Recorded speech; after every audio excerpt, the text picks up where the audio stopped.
Colonial Pipeline has restarted operations after it was attacked by hackers. In just a few days, the product delivery supply chain, we're told, should return to normal. But hoarding gasoline has already become an issue in many areas, and increased prices have a lot of you concerned about price gouging. So I spoke with our legal analyst, Greg Isaacs, about that earlier today. WATE 6 on your side legal expert Greg Isaacs is with us. As always, thank you for being here. Lori, it's great to be here. Here's what we're talking about today. A lot of people are thinking about paying at the pump. Maybe we should call it panic at the pump right now. A lot of panic buying going on. There are shortages when it comes to availability right now and rising prices, and that had us thinking about the rules on price gouging. So, Greg, our question to you is, what does the law have to say about this? How high can the prices go?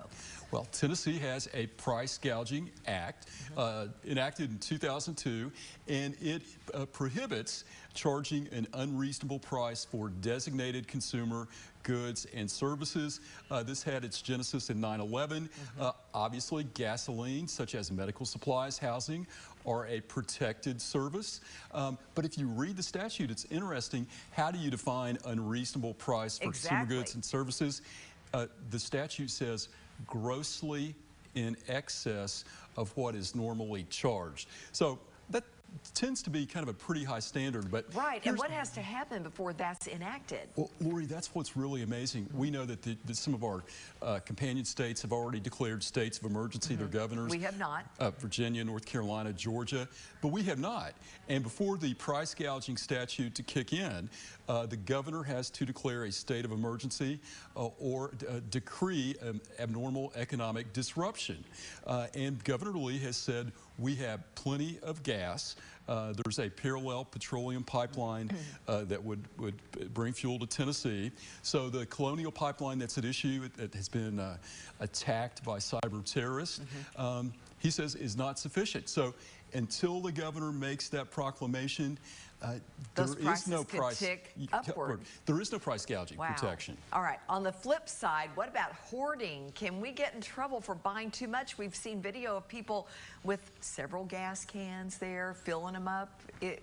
Can the gas station cut you off? And those are probably the same people at the beginning of the pandemic that were taking all the toilet paper, hand sanitizer from your local convenience store or supermarket. Stocking up. Yeah, stocking up. And the supermarkets would say, hey, no, you can't buy cases and cases of hand sanitizer. 1 to 2 per customer. 1 to 2. So hoarding gasoline, not against the law, but it's against many the policies of many of the retailers in this area. Sure. So, if everybody would just be reasonable, be good citizens, we'll get through this. AAA, along with all the government actors, has said there is plenty of petroleum. Don't panic.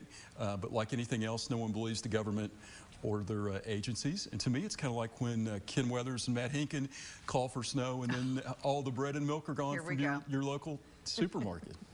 If everybody would just not panic, we'll get through this. But legally, until the governor declares a state of emergency, instead of panic at the pump, paying at the pump, you can see pain at the pump as those prices go up, up, up. All right, Greg, thank you so much. Thank you.